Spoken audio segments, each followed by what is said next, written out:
El Silmarillion de J.R.R. Tolkien.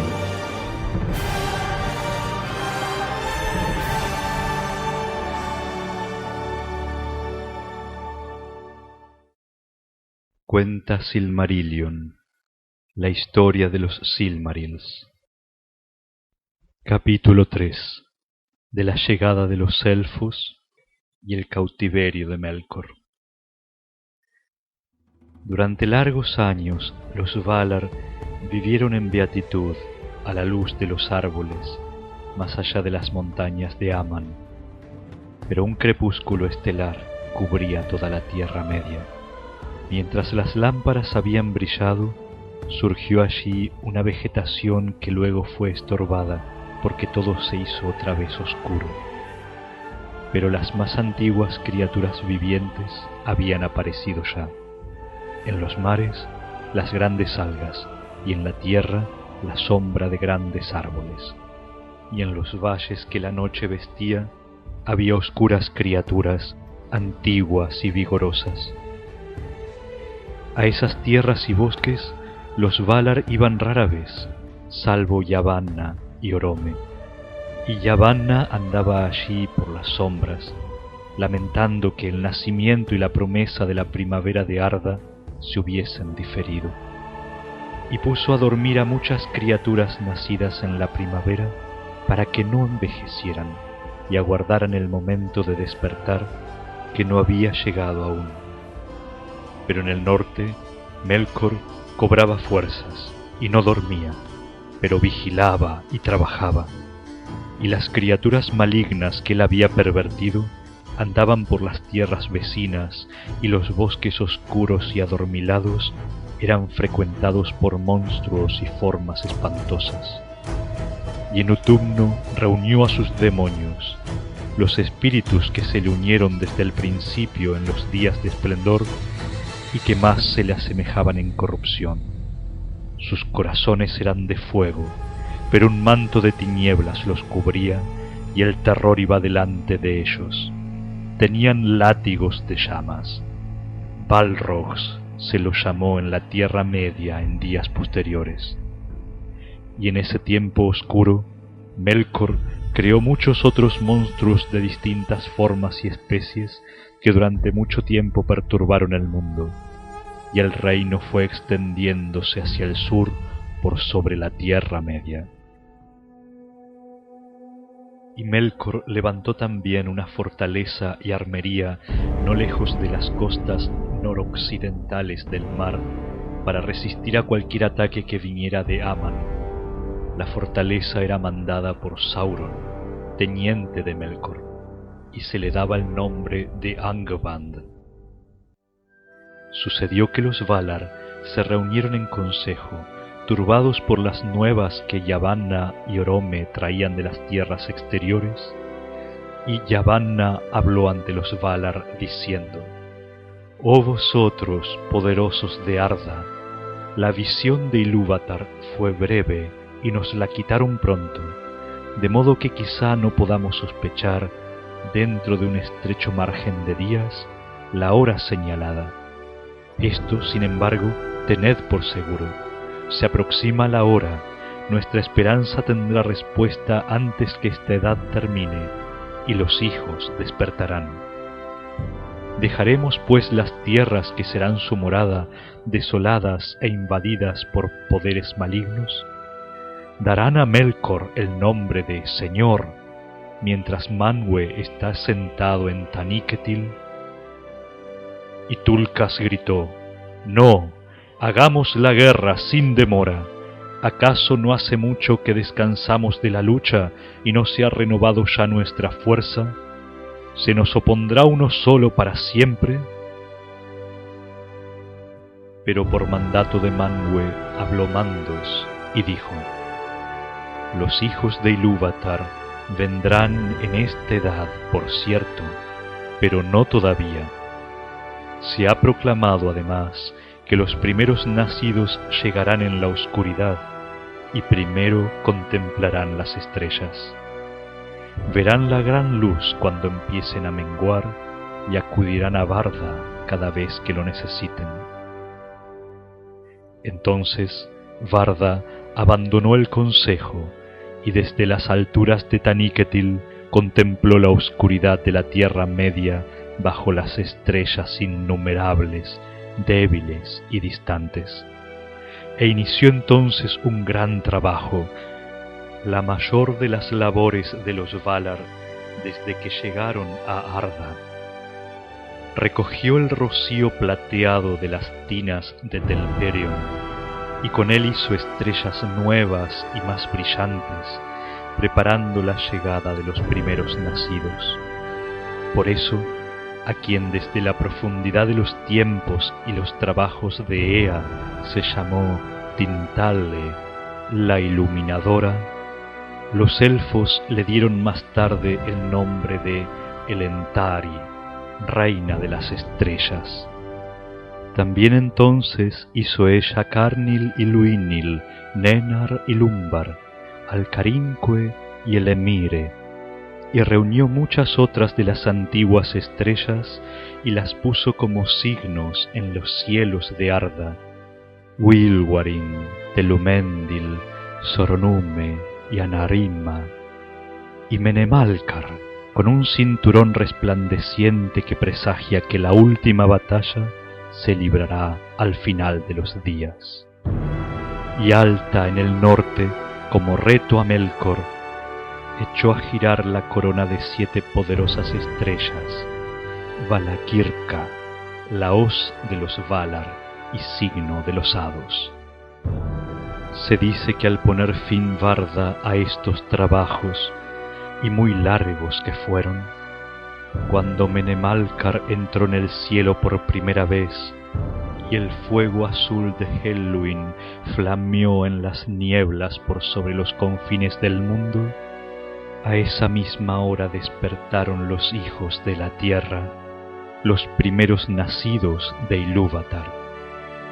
Junto a la laguna de Cuivienen, el agua del despertar, iluminada de estrellas, se levantaron del sueño de Ilúvatar, y mientras permanecían aún en silencio junto a Cuivienen, miraron y contemplaron antes que ninguna otra cosa las estrellas del cielo.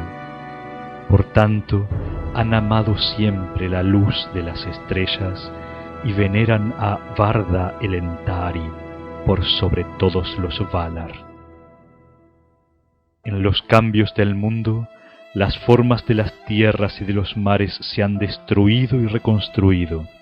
Los ríos no han conservado su curso, ni las montañas se han mantenido firmes, y no hay retorno a Cuivienen. Pero se dice entre los elfos que Cuivienen estaba muy lejos, al este de la Tierra Media, y hacia el norte, y que era una bahía del mar interior de Helcar, y ese mar se encontraba donde habían estado las raíces de la montaña de Illuin antes de que Melkor la derribara. Muchas aguas fluían hacia allí desde las alturas del este, y lo primero que oyeron los elfos fue el sonido de una corriente de agua y el sonido del agua al caer sobre las piedras. Mucho tiempo habitaron en esta primera morada junto al agua bajo las estrellas, y recorrían la tierra maravillados, y empezaron a hablar y a dar nombre a todas las cosas que percibían. Asimismo se llamaron los Quendi, que significa los que hablan con voces, porque hasta entonces no habían descubierto criatura alguna que hablara o cantara. Y una vez sucedió que Orome cabalgó hacia el este en el curso de una cacería, y se volvió al norte junto a las costas del Helcar, y pasó bajo las sombras de las Orocarni, las montañas del este. Entonces, de pronto, Nahar lanzó un gran relincho y se mantuvo inmóvil, y Orome, intrigado, permaneció en silencio, y le pareció que en la quietud de la tierra bajo las estrellas oía a lo lejos el sonido de muchas voces que cantaban.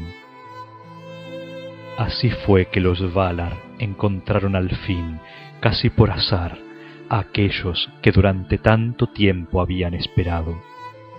Y Orome se asombró al contemplar a los elfos, como si fueran seres repentinos, maravillosos e imprevistos, porque así les sucederá siempre a los Valar. Desde fuera del mundo, aunque todas las cosas puedan preconcebirse en la música o preverse en una visión lejana, a los que en verdad penetran en Ea, las criaturas siempre los sorprenderán como algo novedoso que nunca fue anunciado. En el principio, los hijos menores de Ilúvatar eran más fuertes y más grandes de lo que fueron luego, pero no más hermosos, porque aunque la belleza de los jóvenes Quendi sobrepasaba a todo lo creado por Ilúvatar, no se ha desvanecido, sino que vive en el occidente, y el dolor y la sabiduría la han acrecentado. Y Orome amó a los Quendi y los llamó en la lengua de ellos Eldar, el pueblo de las estrellas. Pero ese nombre solo lo llevaron después los que siguieron a Orome por el camino del oeste. Pero muchos Quendi se aterraron con la llegada de Orome, y la causa era Melkor, porque de acuerdo con las conclusiones de los sabios, Melkor, siempre vigilante, fue el primero en conocer el despertar de los Quendi, y envió sombras y espíritus malignos para que los espiaran y los acecharan. De modo que algunos años antes de la llegada de Orome, no era infrecuente que si alguno de los elfos se aventuraba lejos, solo o con escasa compañía, desapareciese y no volviese nunca. Y los Quendi dijeron que el cazador los había atrapado, y tuvieron miedo. Y por cierto, los más antiguos cantos de los elfos, cuyos ecos se recuerdan todavía en el occidente, hablan de formas sombrías que recorrían las colinas por sobre cui vienen y ocultaban súbitamente las estrellas, y del jinete oscuro que montaba un caballo salvaje y perseguía a los extraviados para atraparlos y comérselos. Ahora bien, Melkor sentía un gran odio y temor por las cabalgatas de Orome, y no se sabe si mandó en efecto a sus oscuros servidores a guisa de jinetes, o si envió a lo lejos engañosos rumores con el fin de que los Quendi se apartaran de Orome si alguna vez lo encontraban. Así fue que cuando Nahar relinchó y Orome estuvo realmente entre los Quendi, algunos de ellos se escondieron y otros huyeron y se extraviaron. Pero los que tenían más coraje y se quedaron, comprendieron enseguida que el gran jinete no era una forma llegada de la oscuridad, porque en el rostro de Orome estaba la luz de Aman, y los más nobles de entre los elfos se sintieron atraídos por esa luz. Pero de los desdichados que cayeron en la trampa de Melkor, poco se sabe con certidumbre, porque ¿quién de entre los vivos ha descendido a los abismos de Utumno o ha explorado las tinieblas de los consejos de Melkor? Dicen los sabios de Eresia que todos los Quendi que cayeron en manos de Melkor antes de la caída de Utumno fueron puestos en prisión y por las lentas artes de la crueldad corrompidos y esclavizados.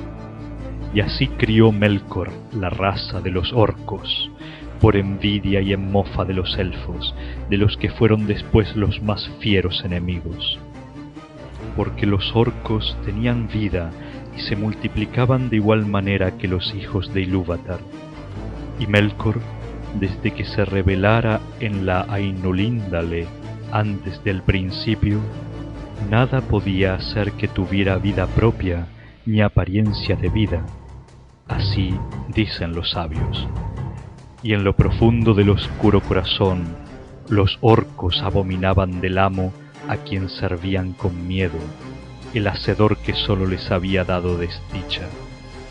quizás sea esta la más vil de las acciones de Melkor y la más detestada por Ilúvatar.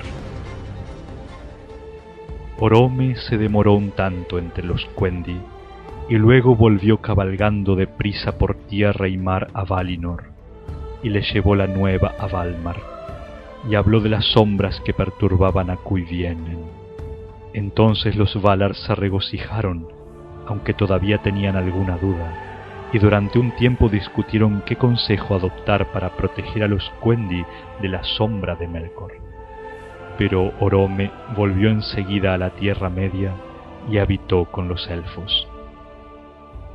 Manwë estuvo pensando largo tiempo en Taniquetil y buscó el consejo de Ilúvatar. Y descendiendo luego a Valmar, convocó a los Valar al anillo del juicio, y a un ulmo acudió desde el mar exterior. Entonces Manwë dijo a los Valar: «Este es el consejo de Ilúvatar en mi corazón, que recobremos otra vez el dominio de Arda a cualquier precio, y libremos a los Quendi de la sombra de Melkor». Tulkas se alegró entonces, pero Aule se sintió dolido pensando en las heridas que esa lucha abriría en el mundo. Pero los Valar se prepararon y partieron de Aman en pie de guerra, resueltos a atacar la fortaleza de Melkor y ponerle fin. Nunca olvidó Melkor que esta guerra se libró para salvación de los elfos y que ellos fueron la causa de que él cayera. No obstante, los elfos no tuvieron parte en esos hechos, y poco saben de la cabalgata del poder del oeste contra el norte al principio de los días élficos. Melkor salió al encuentro de la arremetida de los Valar en el noroeste de la Tierra Media, y toda esa región quedó muy destruida. Pero la primera victoria de los ejércitos del occidente fue rápida, y los servidores de Melkor huyeron ante ellos a Utumno. Entonces los Valar cruzaron la Tierra Media y montaron guarida en Cuivienen, y desde entonces los Quendi nada supieron de la gran batalla de los poderes, salvo que la tierra se sacudía y rugía por debajo de ellos, y que las aguas se levantaban, y que en el norte brillaban luces como de fuegos poderosos. Largo y penoso fue el sitio, y muchas batallas se libraron delante de las puertas de Utumno, que los elfos solo conocieron de oídas. En ese tiempo cambió la forma de la Tierra Media, y el gran mar que la separaba de Aman se volvió más ancho y profundo, e irrumpió en las costas abriendo un golfo en el sur. Muchas bahías menores aparecieron entonces entre el gran golfo y Helcaraxe, lejos al norte, donde la Tierra Media y Aman casi se unían. De estas, la bahía de Valar era la principal, y en ella desembocaba el poderoso río Sirion, que descendía de las altas tierras recién levantadas en el norte, Dorthonion y las montañas en torno a Hithlum. La desolación se extendió por las tierras del norte lejano en esos días, pues allí fue excavada la profunda Utumno, y en esos abismos ardían muchos fuegos y se ocultaban las huestes que servían a Melkor. Pero al fin las puertas de Utumno fueron derribadas y los techos se hundieron, y Melkor se refugió en el más profundo de los abismos. Entonces Tulkas se adelantó como campeón de los Valar y luchó con él, y lo tendió de bruces, y lo sujetó con la cadena Angainor que Aule había forjado, y lo llevó cautivo, y de este modo hubo paz en el mundo durante un largo tiempo. Pero los Valar no descubrieron todas las poderosas bóvedas y cavernas ocultas con malicioso artificio bajo las fortalezas de Angband y Utumno. Muchas cosas malignas había aún allí, y otras se dispersaron y volaron en la oscuridad, y erraron por los sitios baldíos del mundo, a la espera de una hora más maligna, y a Sauron no lo encontraron. Pero cuando la batalla hubo terminado y de las ruinas del norte se levantaban grandes nubes que ocultaban las estrellas, los Valar condujeron a Melkor de regreso a Valinor, amarrado de pies y manos y con los ojos vendados, y fue llevado al anillo del juicio.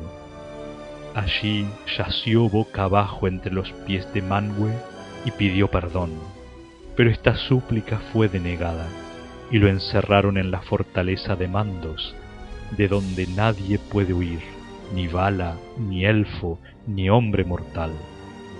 Vastas y poderosas son esas estancias, y fueron construidas en el oeste de la tierra de Aman. Allí fue condenado Melkor a permanecer por 3 edades, antes de que fuera juzgado de nuevo o pidiera otra vez perdón.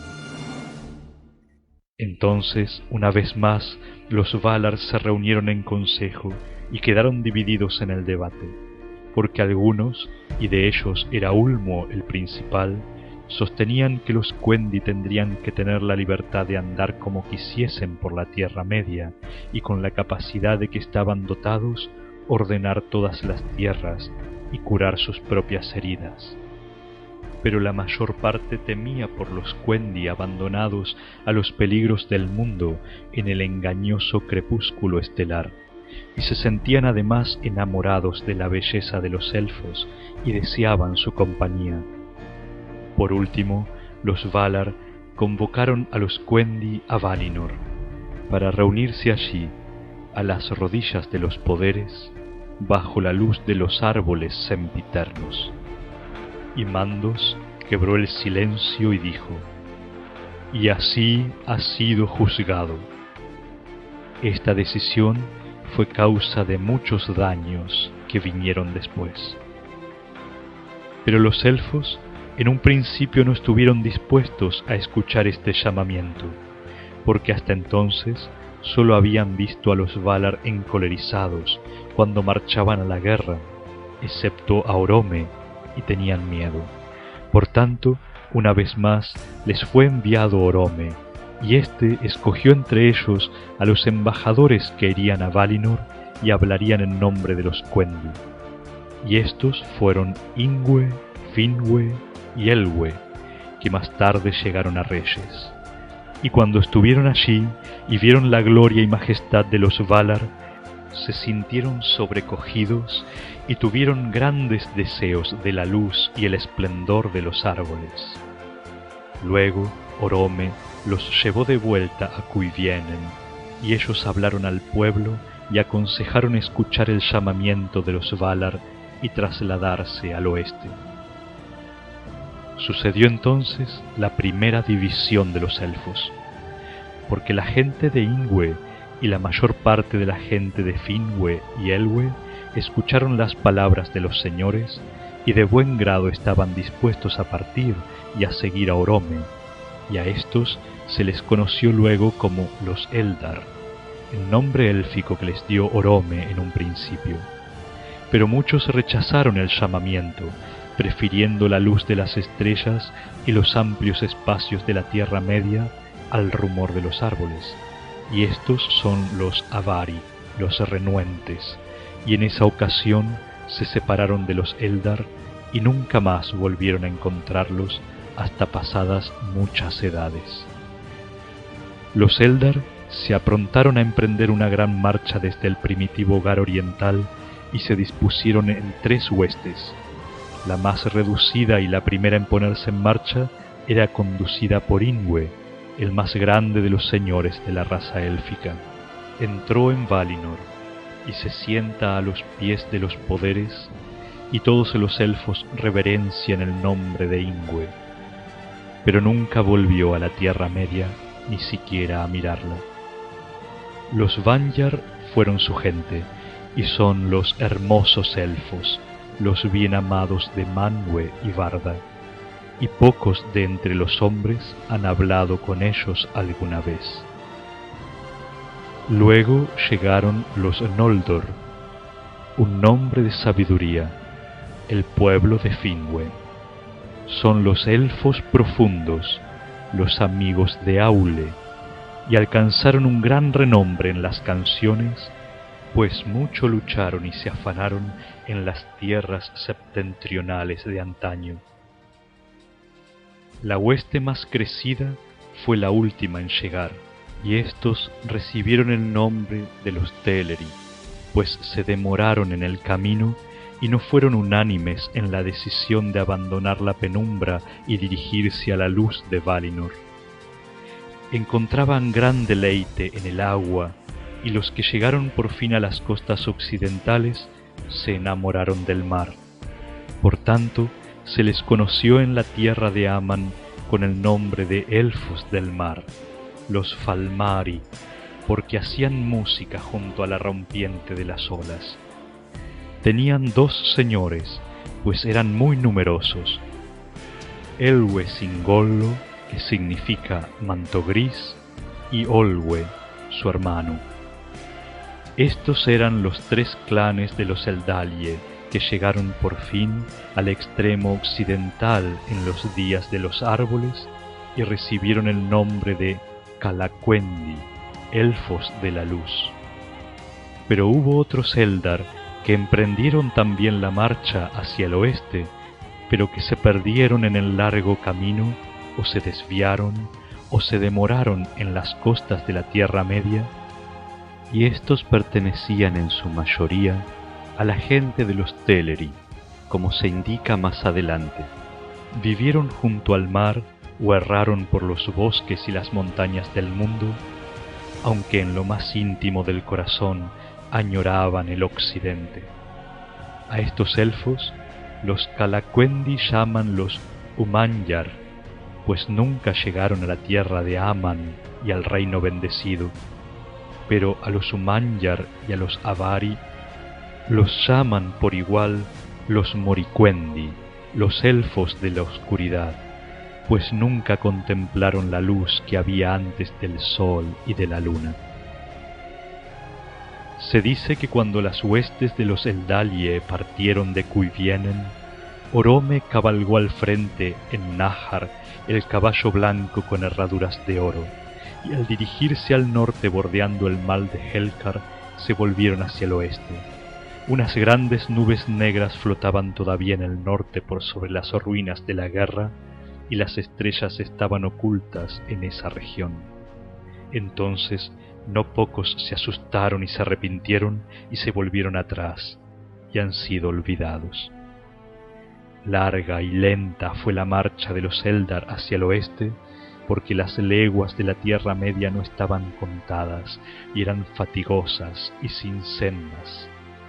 Tampoco tenían prisa los Eldar, pues todo lo que veían los maravillaba, y deseaban morar junto a tierras y ríos. Aunque todos estaban dispuestos a seguir adelante, el final del viaje era para muchos más temido que esperado. Por tanto, toda vez que Orome se alejaba, por tener que cuidar de otros asuntos, se detenían, y ya no avanzaban más hasta que él regresaba para guiarlos. Y sucedió al cabo de muchos años de viajar de este modo, que los Eldar se internaron en un bosque y llegaron a un gran río, más ancho que ninguno que hubieran visto antes, y más allá había montañas de cuernos afilados que parecían horadar el reino de las estrellas. Este río, se dice, era el que más tarde se llamó Anduin el Grande y sirvió siempre de frontera occidental de la Tierra Media. Pero las montañas eran las Hitaglir, las torres de la niebla en los límites de Eriador, más altas y más terribles en aquellos días, y que habían sido levantadas por Melkor para entorpecer las cabalgatas de Orome. Ahora bien, los Teleri habitaron a lo largo de la orilla oriental del río y quisieron quedarse allí, pero los Vanyar y los Noldor lo cruzaron, y Orome los condujo por los desfiladeros de las montañas. Y cuando Orome hubo partido, los Teleri miraron las sombrías alturas y tuvieron miedo.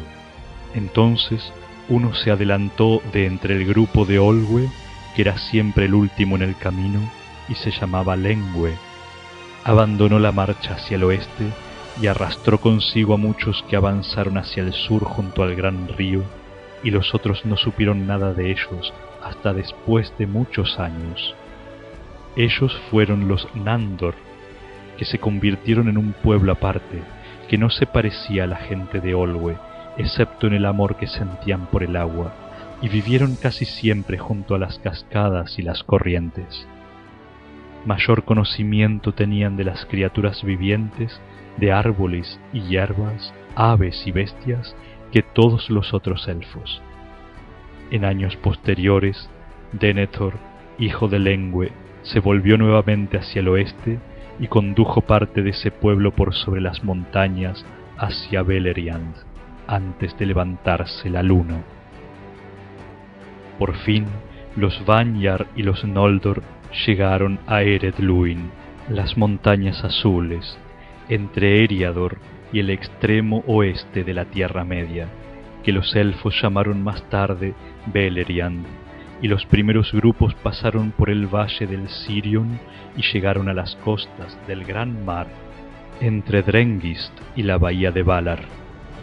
Pero cuando lo contemplaron, tuvieron un gran temor, y muchos retrocedieron a los bosques y a las tierras altas de Beleriand.